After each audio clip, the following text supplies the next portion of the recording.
less, but in a proper way, scoring very good marks. So this is importance of strategy. So make sure you have your own strategy according to your strength and your weakness and according to your time. So this thing is the very important thing, preference and weightage. Everybody who is preparing for GATE should have this. If you want, you can take this screenshot because I have prepared this using some 5 to 10 years question papers. So this is the normal trend which is there. So this is very important. When I said about strategy, this is the thing that comes first. So as you can see, soil mechanics, that is geotechnical engineering, as we call it carries almost 12 to 17 marks, guys. Like just think the single subject. They say in GATE, even 1 to 2 marks is very important. And if a single subject is carrying 12 to 17 marks, think think how important it is. And it's been the same trend for last 5 to 10 years. Geotechnical or soil mechanics is in the top preference. So anybody who is writing GATE, no, you can't neglect this subject. You can't. You have to prepare this subject, geotechnical engineering. You have to prepare soil mechanics. And then coming to our engineering mechanics, engineering mathematics. So we all know about mathematics. And mathematics, if you see the syllabus, there are 5 chapters. Okay, it's not difficult thing. There are 5 chapters, including your matrix and your differential equations, calculus, everything what we have done. That's it. The whole thing comes for 2 to 1 marks. So how you can prepare for 2 to 1 marks, that you have to look after. And next is environmental engineering. In this part, it is in the third preference because it is also carrying 6 to 13 marks. It's not a joke, guys. 6 to 13 marks is huge for anybody who's preparing GATE. Once you prepare GATE, once you get qualified, once you get into admissions, then you get the understand, then you will know the value of 1 marks, 0.33 marks also. So this is 6 to 13 marks, very important. Environmental engineering, in this you get wastewater and water supply, solid waste management, and air pollution. Noise pollution was there till the last, but this year they have removed noise pollution, only air pollution you have. And the next part is transportation engineering. This subject is very simple, and I would like to say in this environmental engineering that this is like playing with units, guys. Seriously, even I have solved so many question papers, so many test series. Environmental engineering is like playing with the units. If you know the units, you're the boss of environmental engineering. Think that the 16 to 13 marks are in your pocket. It's very easy. You can score it if you know the units. So know the units and then solve the questions. And then the fourth preference is transportation engineering. In this also, there are very basic. There are some certain set of questions you have to prepare that, and khatam. This 8 to 12 marks is yours. And in the same way, these are other preferences of subjects. What are there according to the marks? Okay, according to the marks. And now if I want to say, just think in aptitude, if you get 10 marks plus in engineering mathematics, think you get 10 marks plus think you prepare GT nicely, but yet somehow you end up getting, if it is for 15 marks, you end up getting 10 marks, and you prepare your environmental engineering. That's very easy, just playing with your units, and think you get around 8 marks. Just think you have done this much. And consider transportation also, you get around 2 marks. Let's consider just 2 marks also, fine. Let's see, 10, 10, 10, 30, and this 10. So what is your marks? It's 40, guys, 40 marks. And how many subjects have you prepared? Aptitude, maths, GT, environmental, and transportation. Of course, you can do better than this. I'm just saying, I'm considering the minimum marks which you can get if you plan your strategy and if you focus on what is required. So you end up getting 40 marks, which is far more than the cutoff this year. Cutoff this year was, I guess, 32 something, but it's far more than cutoff, right? So plan according to this. Know which are your strength subjects. SOM, everybody has done SOM from the starting of the engineering, so prepare for SOM. And SOM and essay are like twins. They come along with each other. Okay. When if you are preparing for SOM, it is automatically that you are preparing for essay. And fluid mechanics, if I am quite weak in fluid mechanics, but if you are very strong in fluid mechanics, go for this, because even this has very good weightage. So according to this, so I'm saying, just if you prepare for some 5 subjects along with the maths and aptitude, I sure you will score above 60 marks, and that's very good marks. So I think it's very good. According to that, you have to plan your strategy and time management for this 120 days. And now, when we know everything about my topics, everything, we need to know what we need to do for that. How I can actually prepare in this pandemic when I can't go out. First thing I would say, online revision. See, guys, when we go for coaching institutions or when we ask someone what they won't tell you what to study. They won't tell you how we can study. They just tell you how what all things are required to study. Nobody teaches you guys, because we being engineers, we have already learned. We have 4 years we have done our engineering, and we have already learned what are things to be said, what are things to be learned. So your coaching institution, they won't teach you things, but they tell you what to read. So where you can get what to read other than coaching institution, the great platforms are YouTube and NPTEL. If anybody here is from second year or third year, I would suggest from right now go for this NPTEL, because they give you very in detailed explanation. But if you are in the final year, I don't think this is the right time for NPTEL. But if you are not understanding any particular topic, yeah, NPTEL is good. But don't just sit in NPTEL for whole day. I think because the lecturers are from IIT and IISc and NITs. Because of that reason, they're very deep. They're very deep in the topic, but we don't need that deep for GATE. Okay, it's just the basic level. No, nothing depth is there in any subject. So YouTube is one such. I can recommend some of the channels like the GATE Academy, GradeUp. I guess GradeUp is very good app. You can just download it.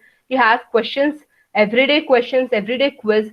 Just attend it. You'll get to know what kind of questions will come. Once you start preparing, you will understand, yeah, this is not the way how I thought it would be. And before anything, you should know the syllabus. I said first go for this online revision. What you can do is click SOM online revision, SOM GATE revision in YouTube. You'll get some set of videos. It will be for some 1 or 2 hours. They'll precisely tell you everything. It is like a revision at the end of the preparation. But as we don't know what to actually study, you can do it at the first. You can write down the things. You'll know what all are important. Okay, we need to know what all things we need to study. So what all are important in this revision series, you'll know what all are important. And then open the syllabus, take the printout of it, and then mark the stuff. You should know the syllabus. And this is the most important thing, previous year question papers. See, when we prepare for VTU, we do that. We were like, we have no question papers, or if we have question papers, at the end, previous day, we'll just sit in the question papers, right? So GATE is also like that. You have to do the question papers, not to know the questions, but to know the pattern of the questions. Okay, questions won't get repeated, but the pattern remains same, guys. Like the kind of questions remains same. So previous year question papers, at least 6 to 7 years, I'm saying. So when I'm saying at least 6 to 7 years, that is the minimum years number of question papers you have to attempt. Set 1 and set 2. For civil, we have set 1 and set 2, and for mechanical, we have set 1 and set 2. For other all, we have just set 1. So yeah, you have to do the question papers. And once you do this question papers, do the question papers first. You'll get to know what you need to study. And once you're done with that, do this questions from various platforms, wherever you'll get the questions, from GradeUp, from any of the online, you get some questions. Do that. and then go for mock tests. See, anybody who is very serious about GATE, I guess you have to do this mock test. Mock tests are very important, guys. You have to do. I would recommend just take at least 2 test series from any of the institutions. Mock tests will prepare you at the end how we can time manage the time, where you stand. Start preparing for mock tests now only. Don't wait until December and then I will. Don't think that I'll complete everything and then start giving the test series. No. If you complete GT today, give the test series today. Finish it off. You'll know where you're standing. So this is very important. The mock tests are very important. Just studying, go on studying for hours is not important. How you apply it is important. And yeah, revision, revision, revision. It's very important. Like you have to revise at least 5 to 6 times. See, we are humans. Many people ask me like, Akka, how to remember formulas? There are huge number of formulas. I don't know how to remember the formulas for GATE because GATE is basically depending upon your formulas and how you apply those formulas in the questions asked in the GATE. So how I can remember my formula is by revision. You have to revise. You have to revise every 15 days. If you complete a text subject, every 15 days revise it. Every 15 days, no matter what, keep some complete day just for revision whatever you have done in the previous 15 days. And next, coming to short notes. Trust me, now you might feel why I need short notes when I'm preparing my own notes. In January, you'll get to know the importance of short notes because I've seen people who are not with the short notes. Whenever they want to revise something, they carry the whole notes they have prepared, the big notes with all the textbook, with all the materials, with all the formulas and all those bullshit, whatever they have. They prepare the whole thing and they roam everywhere for revision. Just imagine how pathetic it would sound to carry the whole notes just for revision. So when I'm saying short notes, it should be actually short notes. I think if you can see this should be short notes. The whole GATE is there in this. It's just 200 pages textbook, the whole thing. It should be just 200 pages textbook, 200 pages book, and the whole complete GATE syllabus should fit in that. So make your short notes in that way. Write the formulas, write everything, whichever formula you encounter, write it. And only then you can understand where you're going, what are the parts you have to actually revise. So short notes are very important and keep it short. When I say short notes, keep it short. Your subject should complete in some 10 to 15 pages maximum. It should be completed by that. And we are used to use our normal calculator, right? For any of, for 1 plus 1 also we use our calculator. Everybody knows that. For 0 plus 1 also there are people who use calculator, right? Our scientific calculator. But in GATE there is something called as virtual calculator. Anybody, people, I've listened to people saying that I prepared so hard, everything was good, but at the exam on the day, I was unable to use the virtual calculations. My calculations were low because my calculations were slow because the virtual calculator was not good. So make sure you have the good hand on virtual calculator. Whenever, just in your mobile only, download the virtual calculator app. You will get it in Google Play Store. Download the virtual calculator app, and whenever you're solving questions, say the virtual calculator, solve in that only. Be familiar with virtual calculator. This is very important because we don't want whatever knowledge we're having, we don't want it to be slowed down because of a calculator, right? It is just a calculator. We don't want everything to be go bad because of the calculator. So yeah, of course, you have to know how to use virtual calculator. So now coming to don'ts, what you should not do. Don't procrastination, because don't procrastinate things.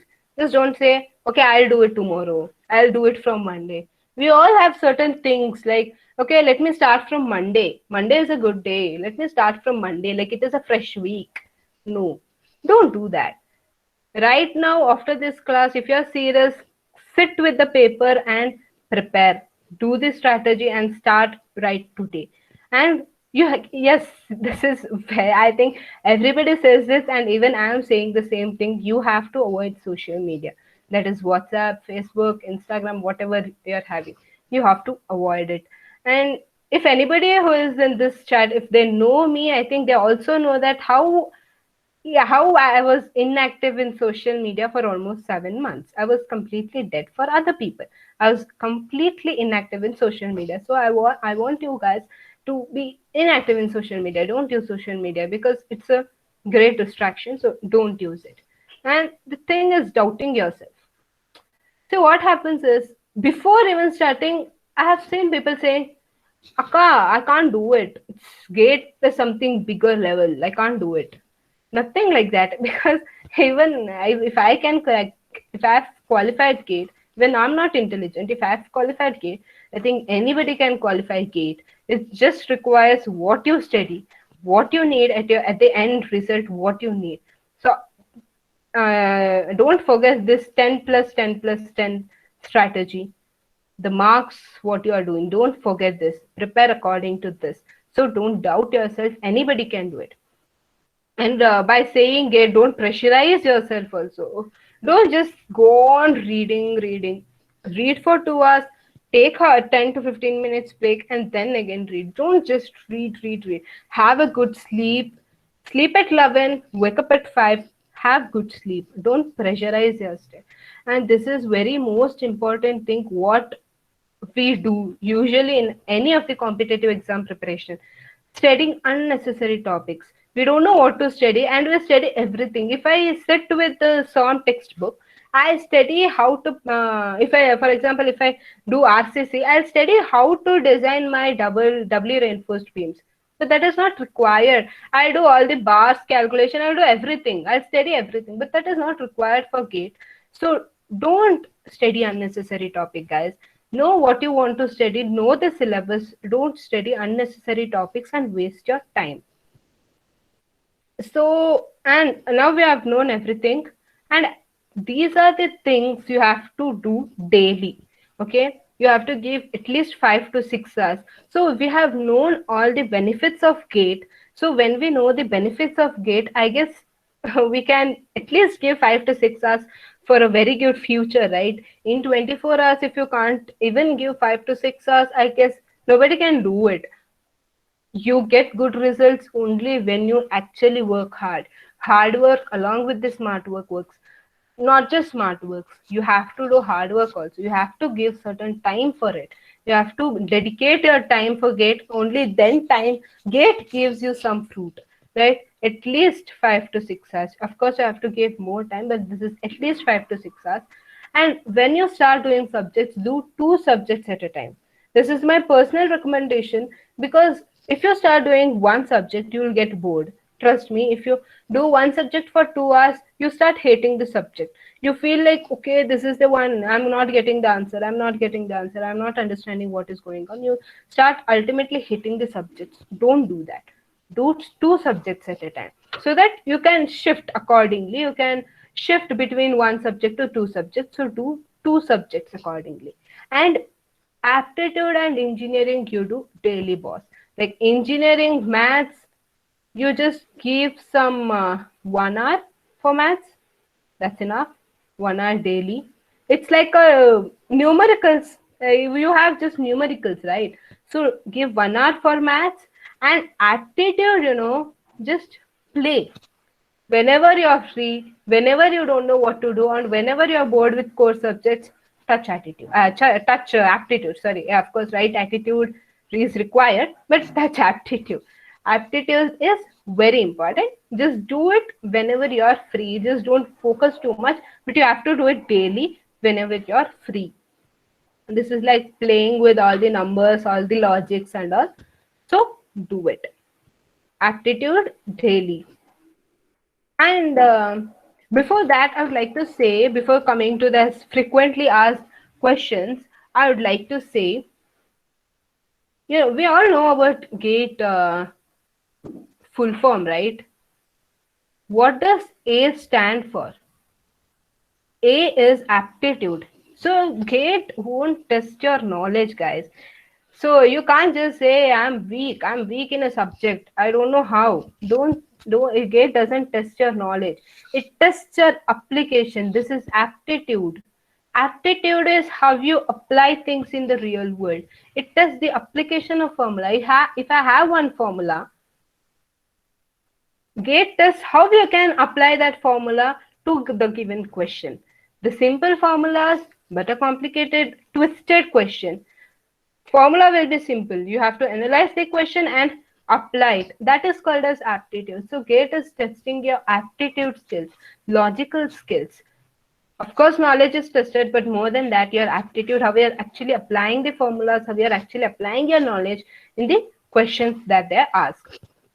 So these are some of the questions that I had during my preparation, and many of my juniors and many of people who are preparing for GATE have been asking me.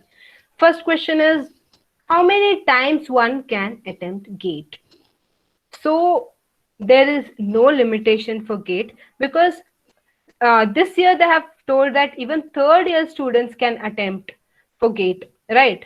So when third year students can attempt for GATE, that is a normal thing to come, that okay, if I attempt now and if I won't qualify, whether I'll be eligible to write again, whether I'll be eligible to write again and again. Yes, you can write. There is nothing like you can write only twice, you can write only thrice. You can write any times. GATE can be written any times. So there are no particular restriction for attempts for the GATE examination. And the second thing is, GATE, when you qualify in GATE, you get three things. Okay, you get score. There is something called as score. There is something called as marks, and of course there is All India rank. Okay, so this marks is for 100 marks. What you are writing, what you get, what we plan, right? We get 40 if we prepare properly. So this marks is for 100 marks, and this is converted by using some formula to score. Score is for 1000 marks. So this is important factor that comes to action, that comes to any of the PSUs or MTech. Everybody asks your score. What is your GATE score? So now question comes, what is the validity of this GATE score? GATE score is valid for 3 years. Okay, GATE score is valid for 3 years. So what I say is, if you prepare well and if you get in a very good PSU, as the GATE score is valid for 3 years, what you can do is, you can work in the PSU for 2 years, and then you can, with the same GATE score, you can go for masters, right? With the same GATE score, you can go for masters, right? So this is the benefit of validity. It is valid for 3 years. And next is there any specific percentage criteria? Is there any specific percentage criteria, like whether there is something like I have to get so much marks to write GATE in my BTech? No, there is nothing like that. Even if you have backlogs, you can attempt GATE. There is nothing problem in that. There is no limitations for writing GATE. However, when you take the admissions in IITs, some IITs, and also in PSUs. Some PSUs, they have like, you should your BE percentage should be above 60%. They have like this, okay? They have 60 or 75 like that. They have certain set of percentage for your further process. But to write GATE, nothing. You don't have any such things. And is there any age limit? I think for now we don't require this, but yet this is one of the frequently asked questions. Is there any age limit? Again, the answer is no.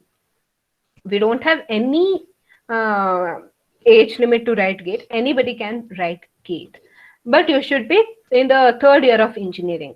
From third year of engineering, anybody can write GATE. And the last question is, how many papers I can apply? So I had the same question when I was preparing for my GATE, because I was thinking, okay, I want to write my, let me try civil and let me try architecture also. But unfortunately, GATE doesn't provide anything like that till 2020. It didn't provide anything like that till 2020. But this year, it is providing two sub papers. You can attempt two papers.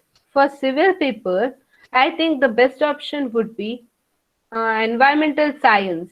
Again, I guess this is the new subject that is introduced. Environmental science. If you study environmental engineering properly, the 75% of syllabus covers environmental science and engineering subject also. The new subject which is introduced by IIT Bombay in GATE 2021.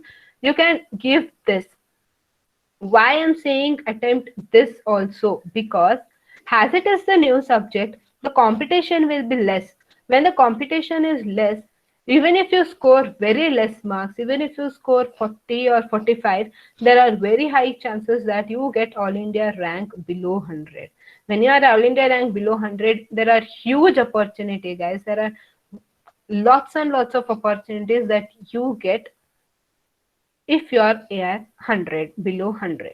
So attempt, just go through the syllabus, just see if you can do it or not. But it's my personal recommendation, it's a personal suggestion that yeah, you can write NV, environmental science subject, and there are huge possibilities you can do it.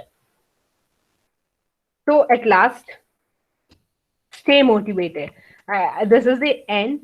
At last, I would say stay motivated, because I know the struggle, because when I've been in the same path, you solve a problem, you feel that I'm not understanding the problem. No, I'm not understanding. No, it's okay. Stay motivated and believe in yourself. Think that you can do. Everybody can do it. So believe in yourself and start. Just start now. Don't think about anything. Just start. Just start the preparation. There are 120 days approximately. Anybody can do it. Just start doing it. Don't just keep on postponing things. Stay motivated. That is the most important thing. Because there are so many people who take complete 1 year gap and they start preparing for GATE. There is a constant fear. What if I fail? What if I don't? No, don't keep that negative thoughts. Stay motivated and focus on what you have to study. Focus on your test series. Focus on formulas. Study the formulas daily. I'm saying this again and again. Study the formulas daily. Just do it, and anybody can do it. And at last, I would say take inspiration from people. There are so many people, and I'm not just saying you can ask me.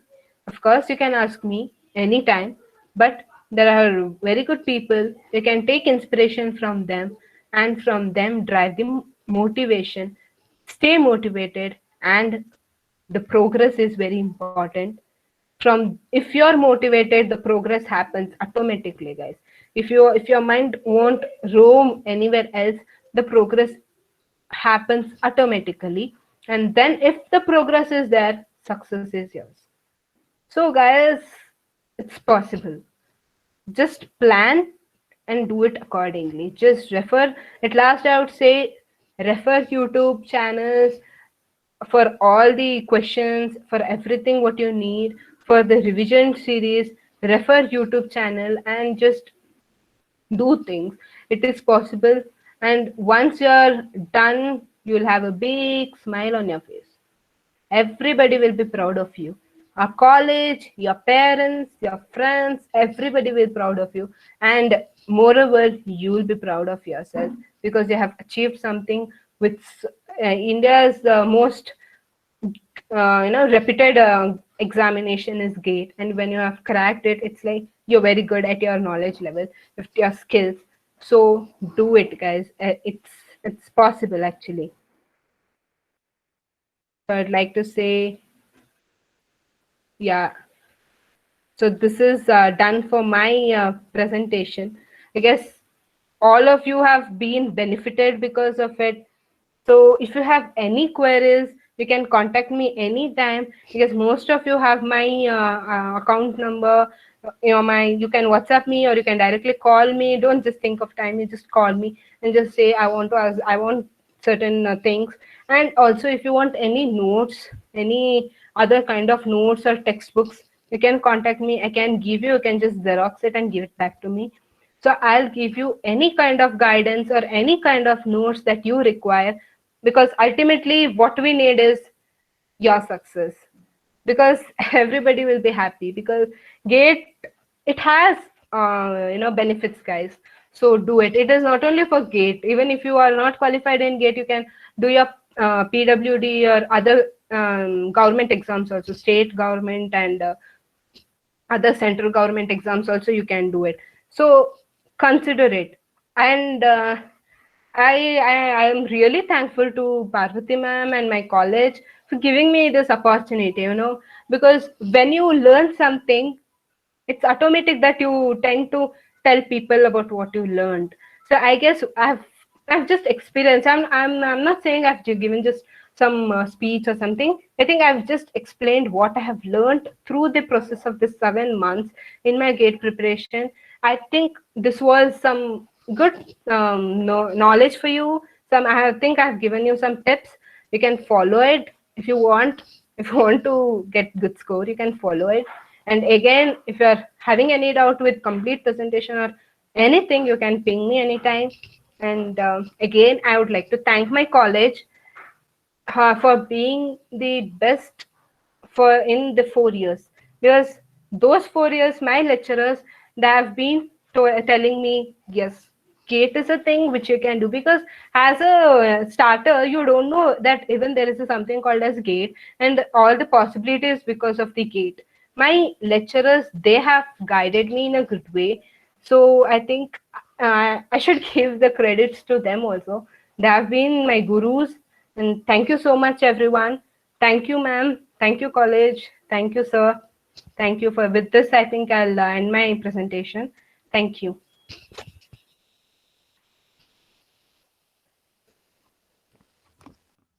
Well, thank you, Apurva. Thank you, ma'am. I hope it was useful. Yeah, it was very informative, and the slides were very good, and the presentation was excellent.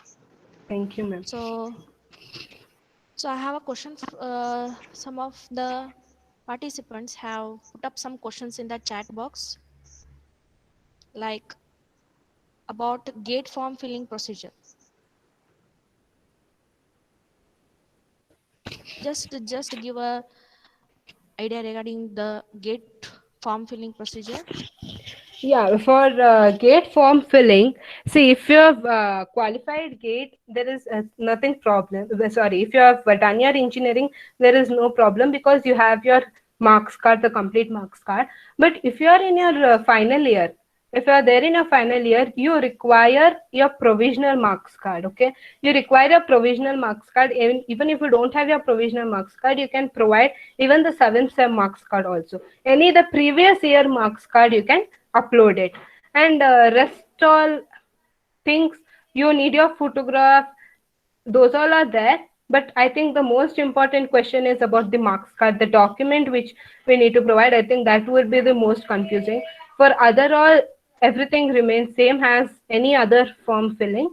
The important thing is forms, sorry, the application, the result, the marks card which we need. You can provide your 8th marks card or 7th, and I think for 3rd year you can provide your 5th or 4th sem marks card. Yes, ma'am. I guess there are no other questions. Another paper, can I?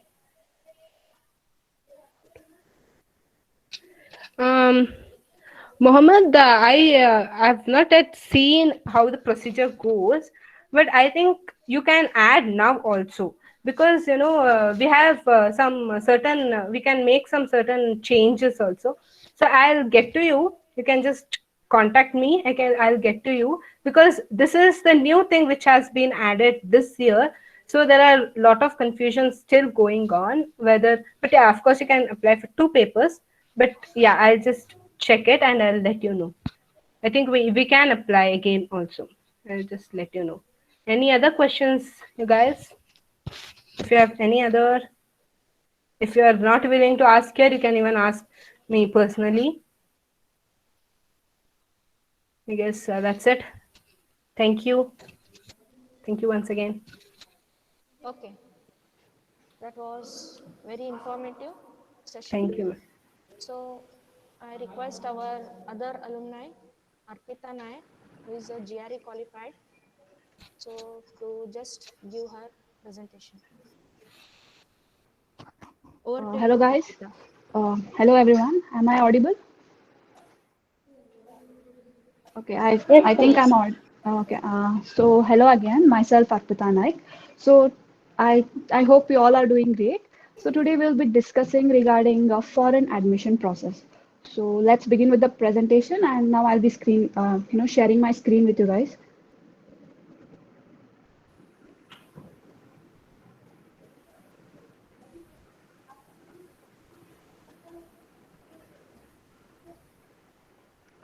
Is it visible? Is the screen visible? Yes, Yes, ma'am. yes, Arpita, you can go Uh, ahead. Most of you might have already decided what you're going to do next, and a few of you might be still confused with what next question. So, if you are in that particular stage, today Apurva gave one more option, that is, you can go and apply for GATE, and other option will be, going and studying abroad. So, today I will be giving you all the information regarding how to apply, what are the steps, what are the procedures, and everything regarding, all the information that one should know regarding study abroad process. So, let's begin. So before beginning, I want you guys to know that right now I had applied for six of the universities during my application process, and these are the universities wherein I got accepted and I got few rejects, and I am still in waiting list and from one of the universities. But I will be starting my masters from UNSW, that is University of New South Wales, Sydney, Australia, in the month of January 2021. If at all this present situation of COVID gets completely resolved. So let me, okay. So if you are confused with what next question, so one such option could be pursuing your masters from foreign universities. So you might have heard people saying that this process may be quite daunting, exhaustive, or very frustrating. But I would like to burst off that myth for you guys. It's nothing of that sort. Whatever if at all you want to start this journey, I'm going to assure you that this journey is going to be fun filled, extremely knowledgeable, and at the end of this whatever journey you have begun, I will make sure that you will make sure by yourself that you will gain lots and lots of knowledge. So let's move on to the question. You need to ask yourself, why should I study abroad when there are lot many options available in India itself? So you need to consider these many factors. So if at all you move to a new country, then you will be automatically exposed to new culture, new country. You will get to discover new country, and along with that, you will even expand your horizon. And most importantly, it will help you with your personality development.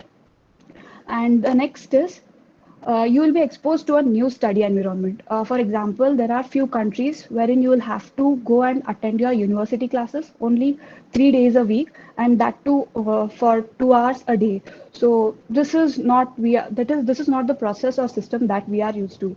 We used to go to the college every single day from Monday to Saturday, and we used to be entirely stay there for entire day, then come back home. But that's not the thing. Uh, so you will come across various ways of teaching methods and research methods also. So there are many universities which are completely they will expose you to the research aspect of their university, and there are few universities which completely concentrate on coursework. Next thing is it will internationalize your CV. Yes, so if at all you get a foreign degree, then it's obviously a added advantage to your resume. So make sure, like if at all you have your foreign degree, then any employer will be directly interested in your CV. And the next thing is you will be getting you will gain language skills, you will improve your communication skills, because you will come across so many new people, you will meet so many different people on daily basis. So it will automatically help you increase your language communication skill as well as the language skill. And most importantly, you will be exposed to attractive degree structure as well as the duration. And finally, after all this, it is obvious that your career opportunities will enhanced automatically. So these are all the benefits. These are very few benefits, I can say. There are plethora of benefits. So when you start this journey, you by yourself will get to know regarding those advantages. And before beginning, if at all you want to get a foreign degree, let's say, you need to compulsorily have a valid Indian passport. So without passport, you cannot write any of the standardized tests or English proficiency tests. So it becomes mandatory to have an Indian passport. Why Indian passport? Because this passport acts like your admit card or hall ticket for these standardized tests. So make sure to get a passport if you don't have one. And let me tell you, the process is very simple. You by yourself can get your passport done.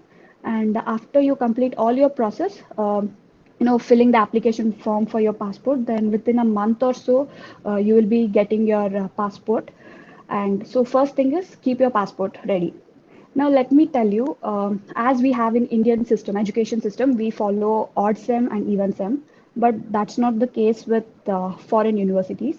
They altogether have a different intake system. So on screen, I have mentioned regarding different intakes: fall, spring, term 1, 2, and 3, summer intake, and winter intake. So when you are applying for any of the universities, having knowledge regarding these intakes plays a very vital role. So for example, fall is the season or session, I can say, wherein the university classes begin in the month of September, whereas spring, the classes will begin in the month of January. So term 1, 2, and 3, these are different sort of intakes which are followed by different countries. For example, Australia follows this particular intake, and in between also you have some intakes. So summer intake and winter intakes, all these intakes are also present. So if at all you miss any of the intake this year, then it won't be a problem. You can still apply for the next intake or the coming intake. So now let's go and look at the timeline. So having a timeline is very much necessary. So technically speaking, let us assume that you're planning to apply for next year September 2021 intake. So let's take this as your example and let's proceed with this. So your application process should begin 10 to 12 months before that. It means that you'll have to start your application process right in 2020, that too from the months of March 2020 or April 2020. So within these months, you'll have to begin your preparation. So why does it, this process is a bit lengthy, I can say that. But let me tell you that there are many procedures that you need to complete well within this time span. So what are they? What are those process? Let's discuss now. So you will have to begin. Yeah, as I already told that the timeline for study abroad application starts 1 year in advance. Um,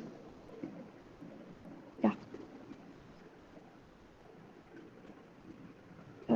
Yeah. So this is the standardized timeline. You, if possible, follow this. If not, you can keep this as reference and start your, prepare your own timeline wherein you will give time for each and every aspect that I will be explaining now. So first thing is, as according to the timeline, so in the month of January and February, you're supposed to, mentally prepare yourself for study abroad process. Then from March till September, you will have to prepare yourself, or not till September, you can give up to from March to June or July. You can prepare yourself for the standardized test as well as for the English proficiency test.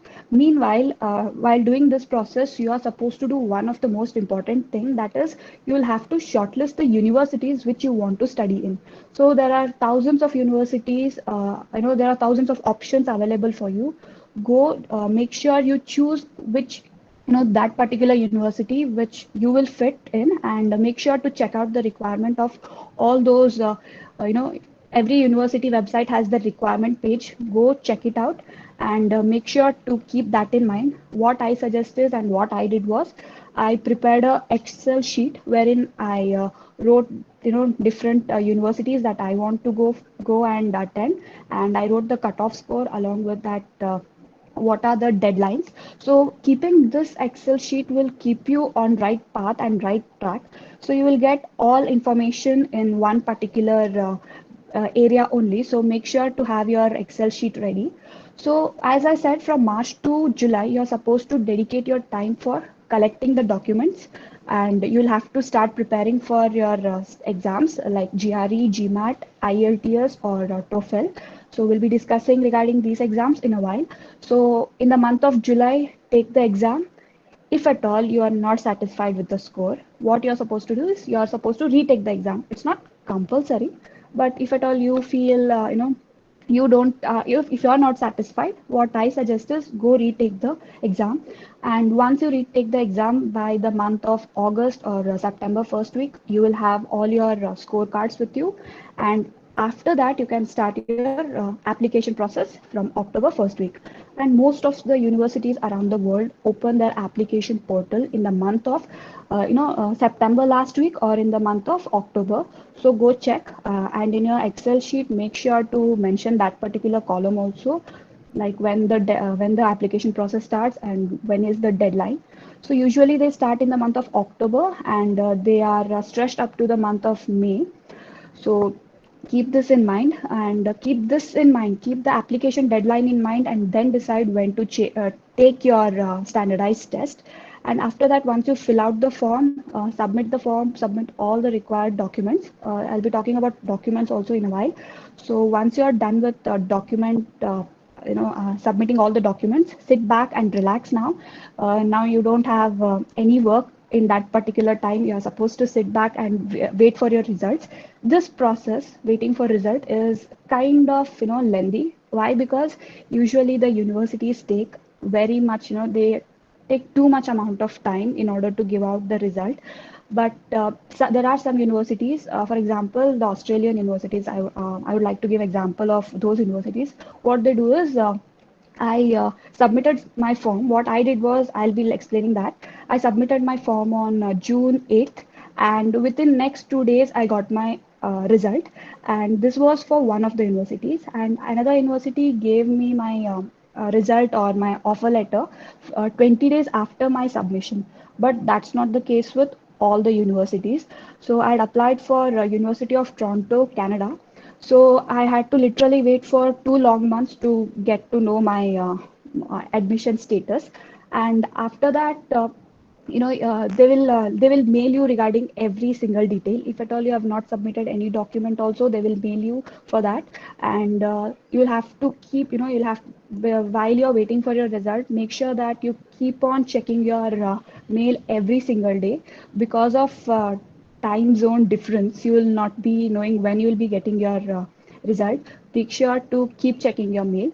So after that, once you get your admit letter, then you're supposed to start with your post admission process. So there are various platforms which will help you with the post admission process. So we'll be talking about that in a while. And so carry out all the post admission process. Then comes the visa process. Give your visa interview. Once you're clear with your, once you have cleared the visa interview, you'll get your, it's the great, that particular time is really happy moment once you clear your visa interview, because sometimes they prove to be hard, that visa interview, tough, I can say. So once you clear that, you are ready to fly, pack your bag and move to the new country. So while I said that you need to give yourself 2 to 6 months for preparation. So in that particular time, you're supposed to do a thorough research. So you're supposed to do thorough research on these particular topics. So first and foremost thing is selecting your desired discipline. So make sure what kind of specialization you want to pursue. So check out for various interdisciplinary courses. So one such course, while I was doing my research, I came across supply chain management. So it is not related to my civil engineering background, but still I could have pursued it. You can check those interdisciplinary programs also, because they are in high demand nowadays. And most importantly, what you're supposed to do is, when you go to the university website, make sure to check the teaching modules, that is syllabus, what you will be learning once you enter into the university. So if at all you fit into that particular interest, or if at all that syllabus suits your interest, then make sure to choose that particular subject. The next thing is decide where you would like to study. So this plays a crucial role, because deciding the location is like you'll have to move to a whole new different country. Sometimes you'll have to move to another continent also. So when thinking about location, please consider the climatic condition, the culture, and the cost of living. Because I have heard this, most of the Indian students, when they move to some other country, they undergo the cultural shock for the first few months, and it's obvious because we are not exposed to a whole new horizon. But when you go out there, you will be completely exposed to a new mode of I think new mode of living, and cost of living also should be taken into consideration. Some countries prove to be very costly, and some prove to be feasible, or some you can go and fit into your financial conditions fit in. So check out for those criteria also, and climatic condition plays a very important role. So make sure you checklist all these things and then decide which particular country you want to go. Then checking the international university rankings. So university rankings very important. Why? Because when you are approaching any of the university, there are few of the platforms which have given the rankings to these universities. So go check the rankings. If at all you get within top 50 universities of the world, then that is highly advantageous. And I would like to state here that getting admission in top 50 universities is extremely difficult, but if you work for it, you're definitely going to end up in one of those universities. There are platforms which will give you each and every detail, like what is the university ranking, and most importantly, check for acceptance rate. So, for example, Harvard University and Stanford University, they have only 10% of acceptance rate. So there are thousands of applicants who apply to these universities, but only 10% of these applicants will get admitted. So check the acceptance rate, and don't blindly apply, because that will cost you lots and lots of money. So make sure you check the ranking as well as the acceptance rate. Next is career opportunities. So once you complete your course, then you have to think about what kind of job you will be ending in. And most importantly, you're supposed to check out whichever course you're doing, whether it's in demand in that particular country and as well as in your native country.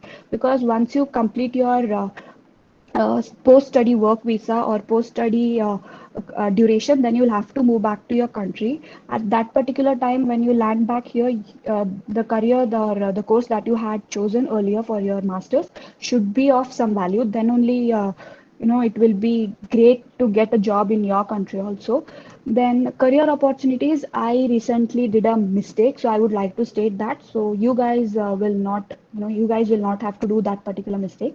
So in Australia, there is a rule that compulsory you will have to study for 2 years in Australia. Then only you will be getting your post-study work visa. But the course that applied, that is construction project management, was only for 18 months. So there was a time gap of 6 months to get me a post-study work visa. So what I did was I wrote to the university regarding this problem.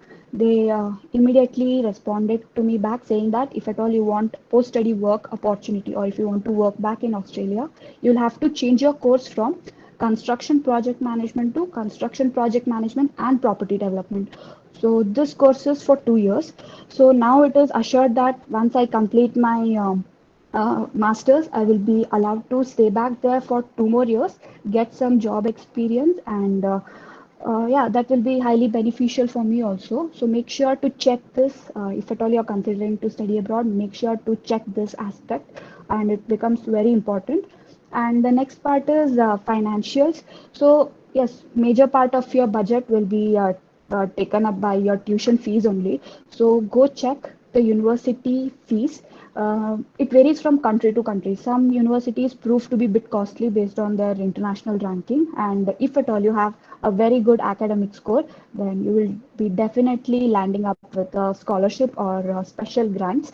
So, and there are a few countries wherein they will offer you free of cost education. One such country is Germany. There are few criteria that you need to fulfill, like you need to know the language, you need to write the Germany proficiency test. So once you're done with that, then they will award you free of cost education. And finally, it is a network. So having anybody from, in a far land, having a person is highly beneficial. So having your friends, family, or family friends uh, in that particular country or area, it's highly recommended, because if at all, let's not hope for that, if at all you land up in any of the problem, even though they stay far away from you or in different part of that country, they will come and help you out with any problem that you're stuck in. So please make sure that you consider all these aspects before choosing, and this, you'll have to do a correct research, or else you'll end up wasting lots and lots of time. So make sure, take this as your points or factors, consider them, and then proceed further. So now let's discuss regarding the standardized test and English proficiency tests. Most of the university, what they do is they will ask you to submit one standardized score and one English proficiency test score.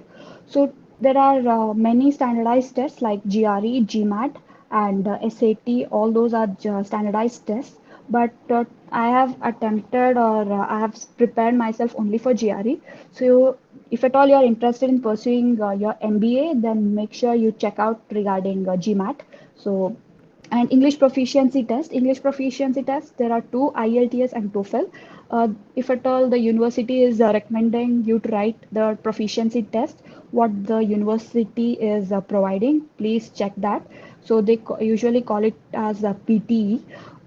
Even that's a particular English proficiency test. Go make sure to do proper research on which university is accepting what kind of test, whether it's standardized test or English proficiency test. And it so happens that some of the universities, like in Canada, Australia, they only ask for English proficiency tests, whereas in USA, UK, they will ask you for GRE as well as your IELTS score or TOEFL score. So make sure to involve or include that also in the Excel sheet, and along with what which exam, you'll have to write the cutoff score also. Having cutoff score plays a very crucial role, because if you will not get that particular score mentioned by the university, then chances of getting admission into that university is very low. So make sure you have a keen research on all these aspects before starting the process. So let's discuss regarding GRE. GRE is nothing but Graduate Record Examination. So GRE is considered to be one of the largest assessment program for graduate admission. That is to get your master's, get into master's program or MBA or sometimes PhD also. So this test is completely computer based. You will be spending around 4 hours. The entire duration of the test is 4 hours, and the nearby testing center is in Bengaluru. So you will be able to write the test only over there. There are no other places, and I have not come across any other places so far. And the other one is Pune. So check it out, whichever is comfortable, go attend there. Then there are two types of GRE. One is GRE general test, then the other one is GRE subject test. Anybody who is interested in anybody who's interested for their masters or MBA or PhD programs, make sure you select GRE general test.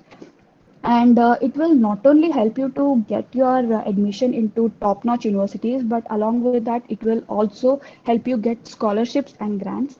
If you score well, then based on your GRE score, you will be given scholarship for your higher studies. And now GRE test dates. So when all you can write your GRE. So like any other standardized test, there are no fixed official dates. So it's like anytime, whenever you want and whenever it's convenient for you, you can write your test. So all the, except for Saturdays and Sundays and public holidays, all the days are available for you to write your GRE. And most importantly, and very important, I can say, is GRE exam fee. So you'll have to pay the application fee for GRE general test, and that will cost you around $205 US dollars. So, when you convert it into Indian rupees, it will roughly translates it to rupees 15,000 approximately. It is 14,969 rupees. So I I just rounded it off to the next number. So make sure you check the price while you're applying for your or registering for your exam. And next is candidates who have appeared for the GRE exam, they should be aware that your score will be valid for the next 5 years. So from the day of your exam, it will be it will be eligible or valid for the next 5 years. And within that, you can take as many times as you want. Like you can take as many retakes as you want. So what I did was I wrote my GRE in the month of December 2019. So I wrote it on December 6th and I ended up getting a score of 300 out of 340. So I was not satisfied with the score. What I did was I decided to retake the exam once again in the month of January 2020. So you can pace your next exam, or you can go and apply for the next exam with the time gap of 21 days. So you will not be allowed to apply within 21 days. So after 21 days only you will be allowed, and you can write your exam 5 times per year. And every time you write your exam, you'll have to pay the fee, that is 15,000, and then go write the exam. So what I highly recommend is, don't waste your money like I did. Go prepare properly, and then when you feel you're confident enough, then go write the exam. Till then, don't do the don't go and do something adventurous. Don't do that. It's not recommended. And yeah. Now, let's see what are the skills which are tested in GRE. So there are three sections: analytical writing, verbal reasoning, and quantitative reasoning. So all these things, all these three sections we are familiar with. So we have been trained for this from our schooling, from our school level itself. But a thing is, they are a little bit on higher level or higher side, I can say. But with proper preparation, you can score, you can have a wonderful score. So this is the exam pattern. So GRE verbal section, there will be two verbal sections and two quantitative sections. And there will be, you're supposed to write two essays, two lengthy essays, I can say, each of 30 minutes. So, and there will be one research section also and one unscored section. You will not be knowing that. It will be kind of kept as secret.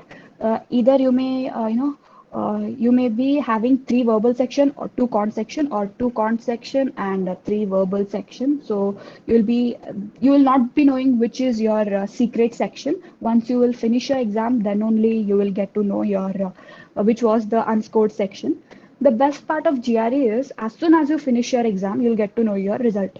So when you press on the button saying end your exam, you will on the screen will be displayed with your score. Uh, Vocabulary and cont section, you'll get your score on that particular date, then and there itself. But analytical writing, they will take some time, around 6 to 7 days from the day of your exam. So now let's see what are the things that one needs to concentrate on quantitative reasoning section.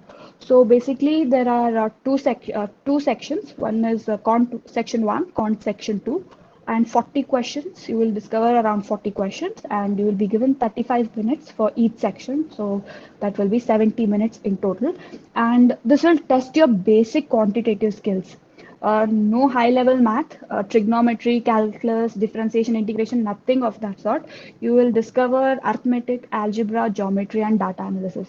All this we have already we know the basics of these concepts. So if at all you're in touch with the mathematics, or if at all you're good with your mathematical skills, then this part, the quantitative reasoning section, is going to be a cakewalk. And if at all you decide to start from the scratch, there are plenty of websites, plenty of online coaching platforms. Go join and start your coaching and get your coaching from them. And I had joined Byju's as well as from Galvanize. I even joined Galvanize. Byju's, yeah, they both were of some help. So go find the better one. I can say Galvanize is the best.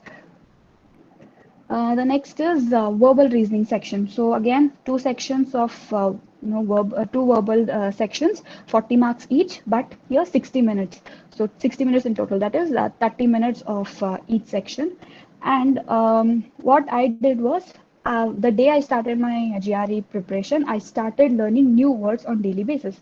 So I had created a journal kind of a thing wherein I will be writing all the words that I have learned on that particular day. So I would learn around 40 words a day, along with forming a sentence with that particular word and even using it on daily basis. So that was very helpful, and I had to learn around 2000 words, but learning 14,000 words is a must. So then only because in verbal section it so happens that you will face lot many of new words. um, so that's the reason you will have to you have to be familiar, because there are sections like text completion, sentence equivalence, reading comprehension, and critical reasoning. So if at all you discover any new word in that particular section, then it's for sure that you'll not be able to answer the question. So make sure to learn and improve your vocabulary on the daily basis. I had my vocabulary was not that good, so what I did was I made sure that on daily basis I will be learning minimum of 40 words. And to learn these words, there are so many platforms, there are so many apps. So if at all you're commuting for work, make sure you just put on your headphones and listen to those words at least. Then when, and what you can do is you can watch some English news, web series, or you can even watch movies. So watching movies and web series were really helpful, because I used to learn the words, and if at all they used to appear, or if at all I used to hear those similar words in the movie, then I used to really feel good that I know that word.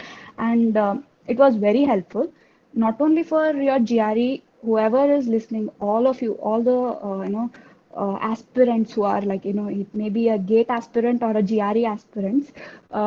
It is very helpful to improve your vocabulary. I recommend each and everyone to start improving your vocabulary, even though if you're not preparing for any of the examinations. So the next is AWA section, that is analytical writing assessment section. This section is nothing but you will be given with two essays. So they will give you the idea. You are supposed to respond to it. So how well you will be able to articulate your thoughts. They examine that particular concept over here. They will analyze you on your way of articulating your thoughts and how well you will respond to your idea. So each essay you'll have to write around 1000 to 1200 words. So again, having a better vocabulary will play a wonderful role here.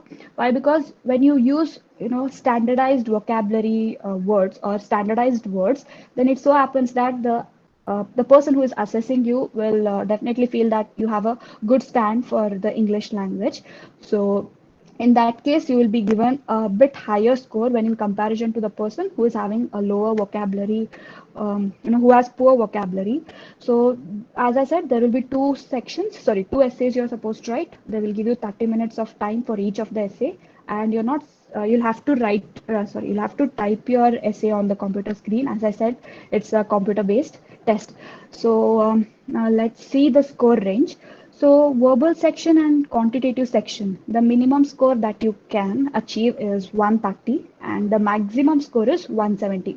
So quantitative reasoning section becomes very easy if at all you have proper mathematical skills, and you can score up to 170. But there are very few people who score 170 in 170 out of 170 in verbal reasoning. But it's not impossible if you have a wonderful vocabulary, and if you are really preparing well for the verbal reasoning section, then you can score 170 out of 170. And most importantly, there is no negative marking. So each and every correct answer, they will award you with 1 mark. And that is how they score for GRE verbal section as well as quantitative reasoning section and analytical writing. So what they do over here is, so you will be scored on a scale of 0 to 6. So from 0 to 6, from 0.5 increment, they'll start scoring you. So let me tell you my score. I got both the times I scored 3.5 in my analytical writing. And first time my quantitative reasoning score was 156. Second time it was 155. This was for my quantitative reasoning, and my verbal reasoning, it was around 144 in my first attempt and 145 in my second. So I forgot to mention this earlier, but let me tell you, what you're supposed to do is when you register for your GRE, there are plenty of diagnostic tests available. So go check those tests, and I recommend you to attend or write one diagnostic test. Why? Because it will show you where exactly you stand, what is your level of preparation. So from that moment on, you can start preparing or concentrating on those particular concepts. Wherein you feel you're weak with. So that is highly recommended. So when I started with my diagnostic test, I remember I had got a score of 291, somewhere around 291 out of 340. So make sure to take this diagnostic test. It's really helpful. Next, now let's look at the online platforms for GRE preparation. If at all you feel you can prepare all these concepts all by your own, then you need not go and enroll for any of the online coaching classes, because they will cost you a bit on higher side. For Byju's, I had to pay 26,000, and for Galvanize, I paid around. I took from Galvanize, I took crash course, so I had to pay around 7,000. So they will be a bit heavy on your pocket. So if at all you're confident enough that you can prepare on your own, make sure to check these online platforms. So first thing is, go download the Yocket app. You can download it on your mobile. Over here, you will meet hundreds and thousands of students who are applying for foreign universities. You will come into, you will join the community of the students, wherein all are applying. All these students are passionate towards applying for the foreign universities. Go check that website. So not only you will come in contact with the new people or new students, you will also get all the important material for your exam preparation. You may get your textbooks. There are students who have already completed their GRE or IELTS or TOEFL. They will be selling their accounts. So go check it. Instead of paying thousands of together, you will get those accounts free. You can access those accounts for few months by paying only 600 or 700 rupees. Go check it. Go contact the people, contact different students, ask how they studied, what was their mode of preparation. This Yocket app is highly recommended. And next, the thing is, if you want to prepare all by yourself, if you want to start from scratch, go check out YouTube videos. There are so many YouTube videos that will be of really great help to you. And Magush. So Magush is an app wherein it will help you improve your vocabulary, as well as Magush has a standardized way of preparation technique. Go check it out. It was very helpful for me. And again, as I said, if at all you are not even thinking of preparing or going abroad, or if you want to improve your vocabulary, go download Magush app, Magush GRE Words app. So around 3,000 to 4,000 words are there. It will test you on daily basis, and it's really fun learning new words. Go check it out. And you can see this on the in the bottom section. There's a book called Manhattan Prep. So this book is called as 5 pound book of GRE practice problems. So that book exactly weighs 5 pounds. So that's the reason why they have named it. So that book is of extremely great help. There is a website called as LibGen. You can download all these books. You can download any sort of book from that particular website, LibGen. And again, Google is there for your help all the time. So if you feel difficulty with any of the concepts, go check it out and get the help from the Google. And these are the few websites or platforms you can go. They are very easy to use. Also, go check it out. They are highly recommended. If you want, please take the screenshot of this particular slide. Okay, now let's see what is IELTS. IELTS is English Proficiency Test. It is International English Language Testing System. So if you have prepared well for your GRE vocab section, then this particular test is going to be like a cakewalk. You need not stress too much or spend some more amount of time on this. Yes, you need to spend some, you need to prepare, you need to prepare sometimes for this, you have to give sometimes for preparation of IELTS also. But if you are well versed with GRE vocab section, then there is no need. Why IELTS is because if at all you're considering studying or working in any country where English is the main language of communication, then IELTS is must and necessary. So not every country accepts IELTS, because in some universities or some universities of USA, they will ask you for your TOEFL score along with GRE. So I don't know much about TOEFL, but I've heard that TOEFL is very much similar to IELTS. Go check it out, do your research, what exactly is TOEFL. So based on your university requirement, check which one to write, whether you have to write IELTS or TOEFL. Check whichever one is feasible for you. Then IELTS is accepted in UK, Australia, New Zealand, USA, and Canada. So what new thing? There are two new sections that you will discover in IELTS when in comparison to GRE vocab section. So before that, let me tell you that IELTS is very easy exam, and some universities of Australia, they only accept IELTS scores. What I recommend is go book, or if at all you want to start your study this year itself, I mean the coming term, go apply or register for IELTS today itself, and complete the test and get your score.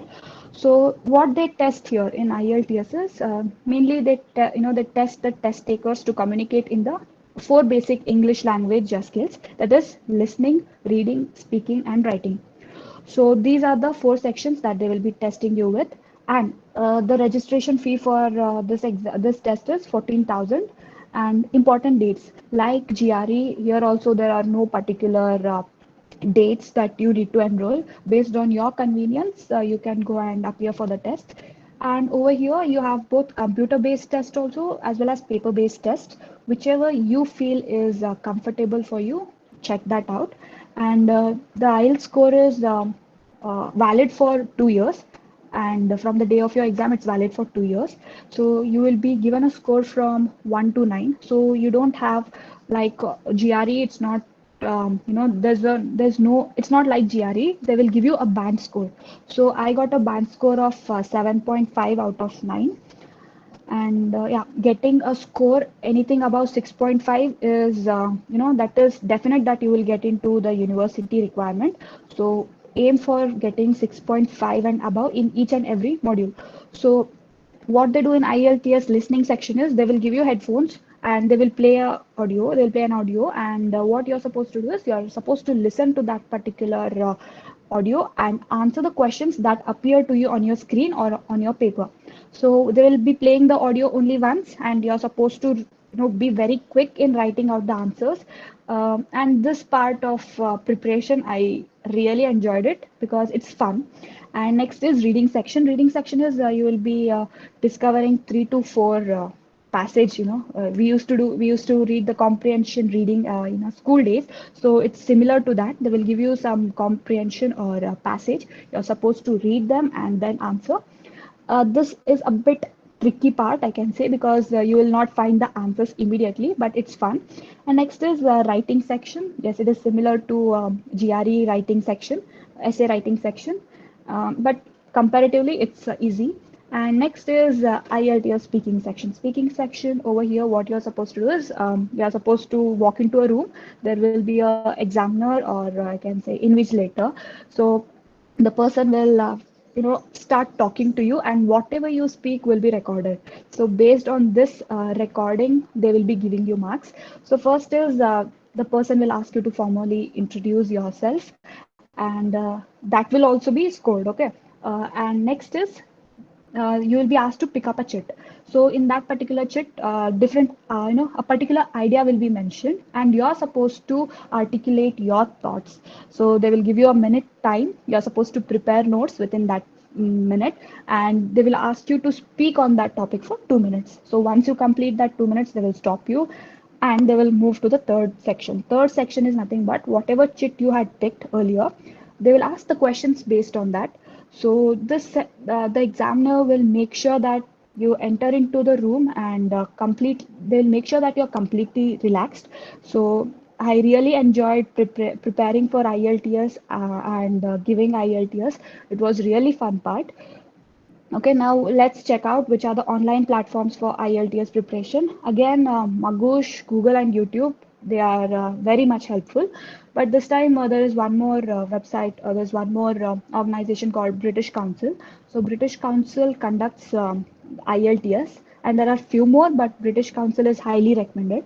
Go to the British Council website, register for your test, and once you have registered, they will send you official preparing kit. So in that kit, you will be given with a CD where you can prepare for listening section, and along with that, you will be even given some textbooks for your reading, listening, and writing part. So go prepare that. And I don't think so you will have to go to any of the online coaching centers for preparing for IELTS. It's very easy. All that you need to do is put a little bit of hard work from your side, and I think you will have fun preparing for both GRE as well as the IELTS. Okay. Now once you're done with your exam process, you will have to begin your application process. So before that, I forgot to mention earlier. So for GRE, what is minimum time required or maximum time required for GRE? Uh, as such, there is no minimum and maximum time based on your convenience and based on your level of preparation. Register for the test. What I did was I decided that on the day I decided that I will be having I'll be wanting, the day I decided that I wanted to write for GRE, I registered for my exam also on the same day itself. So you also do it, and because it will keep you motivated. If at all you don't register for the test, then I don't think so you will be following a right path. So register for the test first and then start preparing. So as I said, in October, all the application process begin. So make sure well before that you start your process. And I did a blunder of not following the timeline. So please, you don't do that. Go talk to the professors, go talk to people who have already completed their application process or who have already, into the path of masters. Go talk to them. They will let you know all the mistakes they committed, so that you won't do it, because it will cost you huge amount of money, right? So 15,000 for GRE and 14,000 for IELTS. So huge amount, right? So don't waste your money. Before doing anything or taking any step, do a thorough research in that particular path and then begin your process. So IELTS will require you around 15 days with proper GRE vocab section preparation, and GRE will, take around 3 months for preparation if at all you want to start from the scratch. And if you are good with your mathematical skills, then it will require a preparation of 1.5 months to 2 months. So based on your level of preparation, decide when to give GRE. So this is the next thing is, once you're done with your application process, you will have both your IELTS score as well as your GRE score. So IELTS score will come to you after 13 days of your exam. So you'll have to wait for 13 days. They will you'll have to go to the website and then check your results on the 13th day. So application process. So what you'll have to submit some of the academic documents, your personal details and your professional details also. If you have any relevant work experience, please, I recommend you to mention that, because if you have some experience, then that is added value, or that will put some value to your application process. Then next is, you already have your test scores. Then that's not a problem. Then next is statement of purpose. So what is the statement of purpose? So it is nothing but you will have to write an essay to the university admission committee, saying that how best you are. You'll have to write all your wonderful qualities. You'll have to write everything regarding you in best possible way, so that it will impress the admission committee. I can say statement of purpose is one such application process document which will add way too much of weightage to your application. So drafting a well and a proper statement of purpose is must. So there are plenty of written statement of purpose. You will find it you'll find it on internet. Go check it out. So once you get to know how to write your SOP, take some time. I would recommend the day you start your GRE preparation, start start writing your statement of purpose on that day itself, because you will have to write it very carefully. You have to impress the admission committee to, you'll have to stand out in the crowd of those thousands of applicants. You'll have to stand out. So in order to have a wonderful statement of purpose, you will have to invest some time in it. So make sure you invest more amount of time and start it on the day of your GRE preparation itself. Now next comes letter of recommendation, that is LOR. So LOR, you will have to get it from your professors or from your manager if you have any work, if you're working right now. So usually they'll ask you for 3 letter of recommendation. Your professor will have to write you that letter, and go approach your professors now only. Tell them regarding the process. So ask them to be ready with the letter of recommendation. So what they do is, once you submit your application, the university will contact the professor and they will ask them to write a letter of recommendation for the candidate. So you will have to do nothing with this process. And the next is, you'll have to have a wonderful resume, because in this you'll have to mention regarding your academics. Then you will have to you'll have to write regarding the internships. You'll have to write the awards that you have won so far, any scholarships that you have been provided, or all the things you have to mention it in your resume so that it looks attractive. And then next is, I forgot to mention in this process, you'll have to even have your transcripts. So transcripts is nothing but you'll have to have your 10th marks card, 12th, and your degree marks cards or score cards. Along with that, you'll have to have your degree certificate. Degree certificate is must. If at all you're applying for your process in your 7th sem, then you can give them your provisional 7th sem marks card. So at that particular time, you need not have your degree certificate. Then extracurricular activities. So extracurricular activities, they mean like if at all you are if at all you have actively taken part in any of the events or any of the social work, then you'll have to mention that. And most importantly, I've heard this from many of the people. What they say is, writing a research paper or a review paper plays a very vital role, because that will show your research part of your application. So with the help of my professors, I could write one research paper and one review paper. So to be more frank, that part of research, having a research paper added more advantage to my application. So write it. It's very simple. Go talk to the professors. They will guide you, and make sure you at least write a review paper. It's very simple. There are many platforms also which will help you out with writing a research paper and to publish it. So go get your research paper, write the research paper. And the other category is like, again, the extracurricular activities or any of the social work that you were involved in, or you conducted any of the college events. So it will include that in the other category. So these are the things that you will require. Leave the student visa application that you will not require during the time of your application process. So you'll require statement of purpose, letter of recommendation, admission essay writing, and a resume. So some universities, what they do is, they will ask you to write an essay. They will give you a topic. You'll have to elaborate your thoughts on that. You'll have to, they say it as a, no, they call it to be diversity essay. So that particular essay also you're supposed to write. Not all university ask it, very few. And you'll have, yeah, these are the documents that you need to have in hand while you're applying for your application form. Now let's see how to apply. Every university will ask you to apply, fill the application form online, and there is some fee that you need to pay, around 5,000 or 6,000 rupees for each and every application.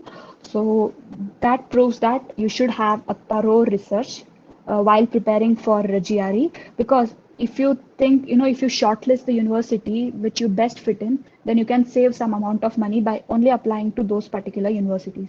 So make sure you have your Excel sheet ready by the time of your application, so that you can apply only to those particular universities.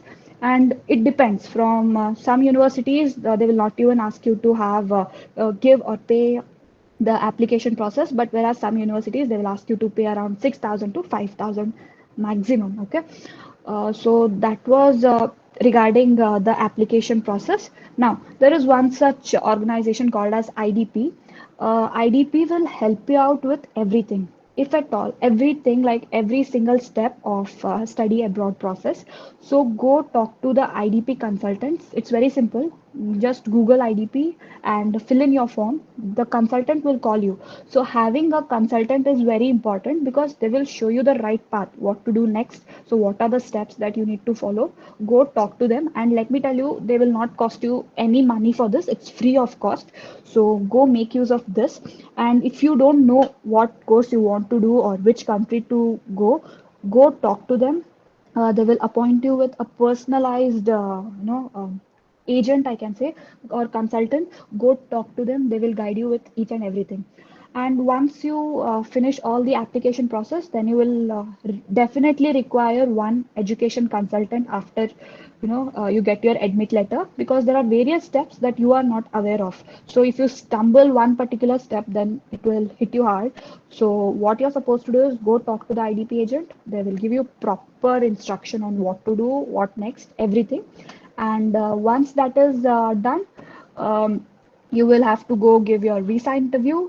Visa, you get it approved, then fly to that particular country. And if at all you don't have any particular friends, or if you don't have family or friends in that particular country, don't worry. IDP will also help you with the accommodation, and the shuttle service. Like, they will pick you from the airport and drop you to the place of your first stay in that particular country. So don't worry. It's very helpful and it's free of cost. Go check it out. And before ending, ma'am, with your permission, can I talk about NICMAR Common Admission Test? Ma'am?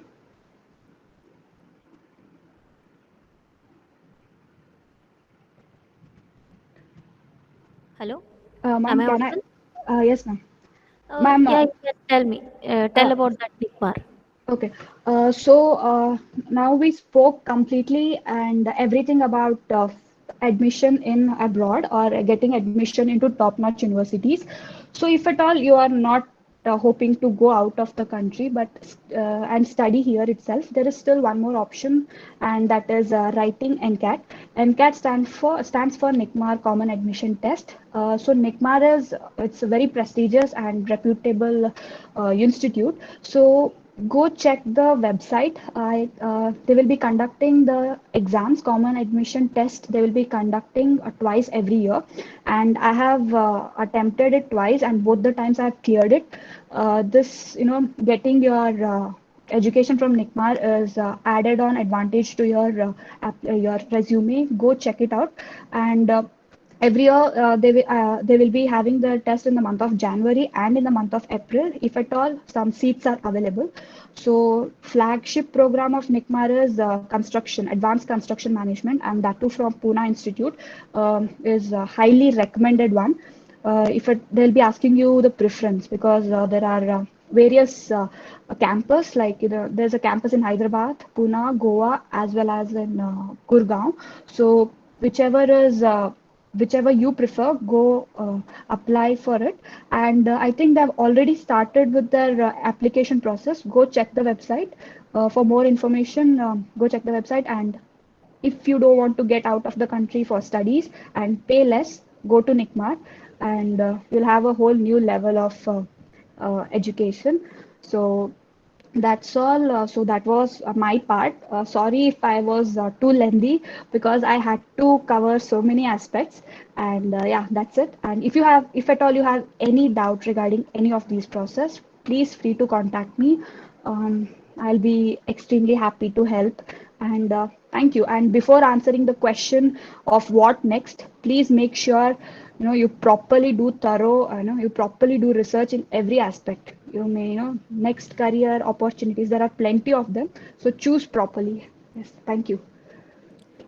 Arpita, just share your contact details with the participants so that they can contact you even after this webinar. Okay, ma'am.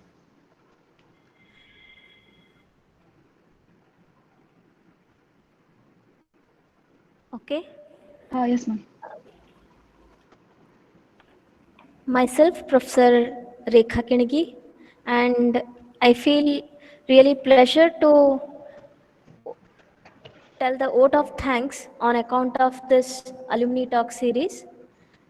On behalf of KLS Management College and Department of Civil Engineering, I thank Ms. Apurva and Ms. Arpita for the wonderful session, for the time they are spending with us, and for the candidates who are really willing to crack GATE or GRE preparations. So thank you once again, Apurva and Arpita. Thank you so Thank much you, ma'am. for sharing your experience, valuable time, and your hello. Yes, sir. Hello. Okay. I also thank Principal Dr. V.V. Katti sir for helping us in organizing this webinar, and Vice Principal sir Dr. V.A. Kulkarni for his continuous guidance and cooperation during this conduction of webinar. And most importantly, I would like to thank our beloved HOD, Professor C.K. Sridhar sir, for his motivation in conducting such webinars and such activities in relation to Alumni Talk series. And finally, I would like to thank all the teaching and non-teaching staff who have worked or who have helped us in conducting this webinar directly or indirectly. And I also thank all the participants for attending this webinar and making use of the sessions which are being conducted by our alumni students, that is Miss Apurva Rao and Miss Arpita Nayak. Thank you one and all. Thank you. Thank you, ma'am.